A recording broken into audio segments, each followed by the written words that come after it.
vascaíno aqui, assistindo esse conteúdo ao vivo, eu vou dar uma sugestão. Eu sei que provavelmente o que eu vou falar vai entrar por um ouvido, vai sair pelo outro. Mas se eu fosse você, eu não ia a São Januário amanhã não, tá? Se eu fosse você, eu não iria a São Januário para esse jogo entre Vasco e CSA. O Lédio Carmona deu a mesma recomendação ao Cazé, ao Casimiro. Ele ia desligar a televisão por 2 horas. Eu não, tô secando aqui o Vasco. Vou secar o Vasco, Dedé.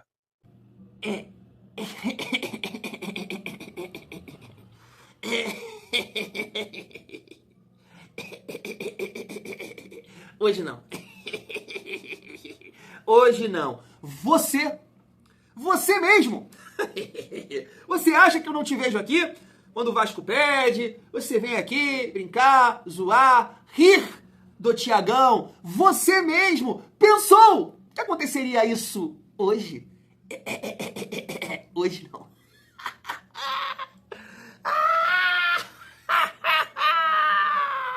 Vai dormir você com cara de... Ai, Vascão, muito obrigado por não ter estragado o dia de hoje. Que dia, família? Que é isso, Tiagão? Classificamos sobre o CSA. Não, família, calma, eu vou explicar. Hoje vai ter grito? Vai. Vai ter berro? Vai. Eu vou avisar na hora que eu for gritar, tá? Mas vai ser um grito de alívio, um grito... pela classificação também, mas vou logo dizer aqui que eu fiquei muito chateado com o segundo tempo do Vasco. Muito chateado. Mas, como eu disse, muito feliz com a classificação e vai ter berro sim. Mas obrigado, Vasco, por não ter estragado esse dia. Agora eu vou explicar. Porque no dia de hoje, vou prestar aqui uma rápida homenagem à minha irmã. E no dia de hoje, eu recebi aqui essa notícia, essa carta que me emocionou demais, família vascaína. Que isso, Thiagão? Vai ser titio? Não, ainda não. Espero um dia, né? Mas ela teve uma conquista gigantesca, né? Para usar um termo aqui, vascaíno. Parabéns para você, minha irmã. Quero te dizer que eu tenho muito orgulho de você. Fiquei muito emocionado com a carta, com a sua conquista. Então, o que eu tenho para te dizer é que parabéns pela sua conquista. Te amo muito e você merece o mundo. Família vascaína, eu vou te falar, não é porque é minha irmã não, tá? Mas é uma das melhores pessoas desse planeta. Então merece tudo de bom. Parabéns, tô arrepiado. Parabéns, irmã. Te amo. Vamos lá, falar de Vasco? Vou gritar, vou berrar. E claro que vai ter aqui também, família.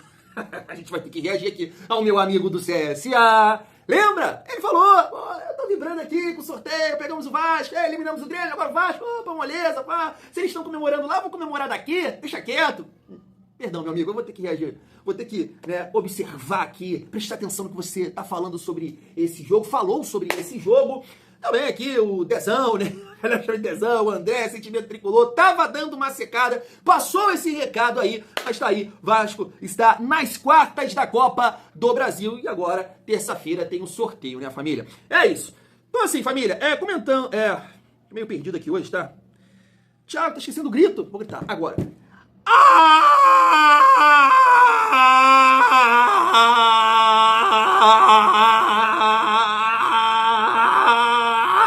Sai! Pelo amor de Deus! Que venha as vitórias. Ai, é isso, família. O negócio é o seguinte. Que primeiro tempo, né, do Vasco, que primeiro tempo. Um primeiro tempo, né, conseguindo trocar os passes, muita movimentação. Só pegando assim, não vou exaltar ele não, tá? Só pegando como referência o Coutinho hoje, muito mais ligado, muito mais atento. Não tava com aquela cara de bunda, né, que tava lá no jogo contra o Mirassol. Então o primeiro tempo do Vasco, muito bom, né, de um amplo domínio, jogando no campo de ataque quase que o tempo inteiro, né, pressionando, criando as jogadas, movimentação, né, teve chance de marcar mais gols, né? Eu gostei muito do primeiro tempo do Piton, tava mais atento, Coutinho também. O Nuno, né, sente um pouco a parte física, dá pra observar isso, mas é um jogador que tem muito recurso, tem muita qualidade. O primeiro gol é um golaço, né, uma boa movimentação e um passe dele de meia, né, achando o Piton, que chega no fundo, bate cruzado e o Ryan faz, né, o primeiro gol. Segundo gol do Felipe Coutinho, que não fez uma grande partida pra gente ficar aqui, mas jogou bem melhor, né? Porque contra o Mirassol também tem a questão do adversário, é claro, né? O CSA é um time bem limitado, mas a jogada do principal jogador do Vasco, tá? Vale pontuar isso. O principal jogador do Vasco hoje no comando de ataque não se chama Verratti. Você que ama o Verratti de paixão, né? Ele vai ser importante sim pro restante da temporada, vai marcar gols, vai garantir vitórias, vai, mas hoje ele não é o principal jogador do ataque do Vasco. Isso precisa ser dito, tá? E no momento de alegria, na vitória, não na derrota. Não é criticar, né, na derrota, e sim analisar na vitória. Esse é um ponto importante. Eu vou deixar pra falar sobre isso, né, no próximo vídeo, amanhã, daqui a pouco eu vou gravar pra gente soltar amanhã às 7 horas, pra gente falar mais sobre isso. Mas hoje a gente tem que entender que esse menino que joga por aqui é o principal jogador do Vasco. Esse discurso de, se tirar o Verratti, quem vai marcar os gols? Por quê? Por que falar isso agora? Tá aqui, tá fazendo gol, pô. Ryan tá fazendo os gols, tá marcando os gols, tá participando. É dos pés dele que saem as melhores jogadas do Vasco. Então, fez um gol, bateu pro gol, uma sapatada, Coutinho aproveitou e fez o segundo gol. E o terceiro, cara, muito merecido, né? Tava torcendo muito pro Tietê, porque mais uma grande partida de controle, de domínio de bola, de passe e tudo mais. Mas dessa vez encostou na frente, muita qualidade, né? Fingiu que ia bater, tirou do defensor, escolheu o canto e fez o terceiro gol. Parabéns pro Tietê, né? Tava merecendo muito esse gol aí, porque o Tietê tá jogando em alto nível, né, família? E aí, assim, destacar aqui rapidamente a questão tática, que logo não gostei, né? Não é porque ganhou que eu vou falar. É muito fácil, né? Tem gente que faz isso, acerta tudo, pô, sem mole. Eu não gostei, achei mesmo que daria merda, com o Hugo Moura na zaga e com o meio campo com o Jair e Tietê, né? Não vou ser hipócrita aqui. Falei, meu Deus do céu, Diniz, o que você vai fazer? Quem vai pegar nesse time aí? Quem vai marcar? Mas acabou que um CSA bem recuado, né, um CSA sem válvula de escape, né, ali no primeiro tempo, só tinha esse jogador aqui, o Cachoeira, tanto que no segundo tempo, que já é normal, a gente vai falar sobre isso, o Vasco cai, mas quando entra um tal de Baianinho aqui, que é bem fraquinho, mas corre, né, que ataca espaço, você já vê que piorou pro Vasco, o Vasco já teve mais dificuldade. Então no primeiro tempo foi um time que povoou o meio campo e ficou só com uma válvula de escape, não conseguiu sair, não tinha essa saída, né, então o Vasco se aproveitou disso, e aí o Jair, sim, fez uma bela partida. Eu até também preferi o Hugo Moura do que o Freitas, tá, eu achei que o Hugo Moura tava muito mais atento, fez uma partida de zagueiro, né, de zagueiro do que em comparação ao Lucas Freitas. Então essa movimentação do Diniz não comprometeu no primeiro tempo, né, porque foi um Vasco com amplo domínio, com posse de bola. Mas família, falei que ia deixar para falar no próximo vídeo, vou falar, mas não tem como não pontuar analisando o primeiro tempo e na vitória, no momento de alegria. O Verratti, Verratti do céu, pelo amor de Deus, a função do centroavante é sim, né, marcar gols. Eu sei que você marca. Claro que hoje no futebol moderno, né, tem que ajudar, bola aérea, defensiva, tem que recompor espaço, mas uma das funções básicas de um 9, de um referência, de um centroavante é a parede, é o pivô. E hoje não foi somente eu, né, porque eu sempre tenho assim como referência também o grupo de membros. Então joguei lá o seguinte comentário, o Vasco tá amassando, 3-0, mas eu vou ser chato, posso? O Verratti está enterrando o Vasco. Porque se ele acerta, foram umas 6, 7 que eu contei, mas se ele acerta 2, 3, poderia estar 4, 5. Cara, ele erra todas. Ele não consegue plantar na frente de um zagueiro, segurar a bola, tocar, ou segurar a próxima da área e arrancar uma falta. É uma coisa assim que assusta. Que assusta essa falta de base dele. Irmão, faz um agachamento, treina a perna, tu tem que dar mais força nessa perna, porque, pô, tu é forte. Então, fica a perna no chão e trava, irmão. Aqui, ó, capa do Batman, segura. Pô, eu faço a capa do Batman, cara. Que dificuldade, estava me agoniando. Aí a galera fala assim, mas o Vasco só tem a bola aérea, só tem a... Por quê? Porque quando tenta jogar pelo centro do campo pro 9 fazer essa referência, ele não faz uma. Família, meu pai tava aqui em casa, eu até falei isso com ele. Tem uma jogada do Garré no segundo tempo, que o Garré vem, corta e acha o Ryan. Ali por onde o 9 deve estar, um pouco fora da área, né? E aí o Ryan dá seguimento à jogada. Ele consegue achar o Verratti, que faz aquele chute cruzado e a bola passa assim. Tá ligado o lance que eu tô falando? Se essa bola é no Verratti, o Garré acha o Verratti, você acha que ia ter seguimento à jogada? Claro que não.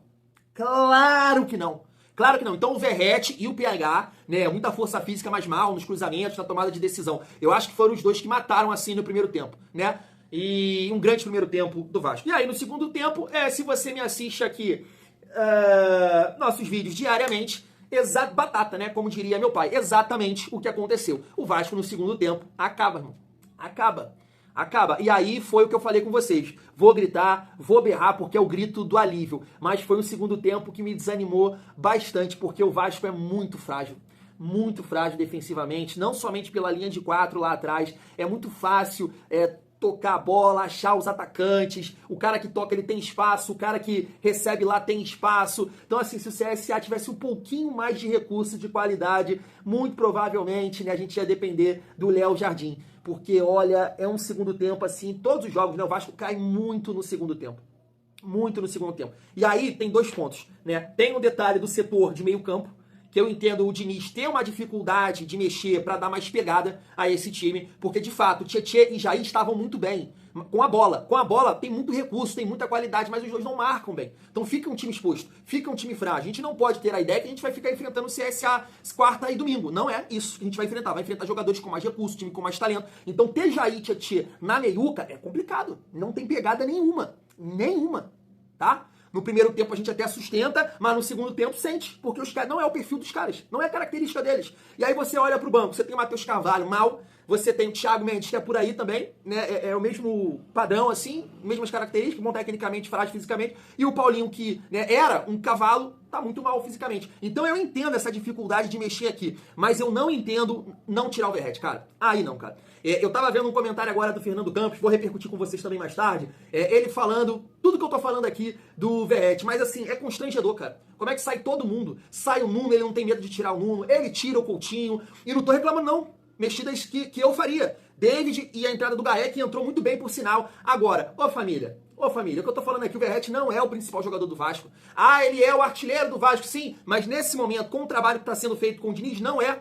O Verratti, em vários momentos, ele atrapalha esse time de posse de bola. O principal jogador do Vasco hoje na frente se chama Ryan.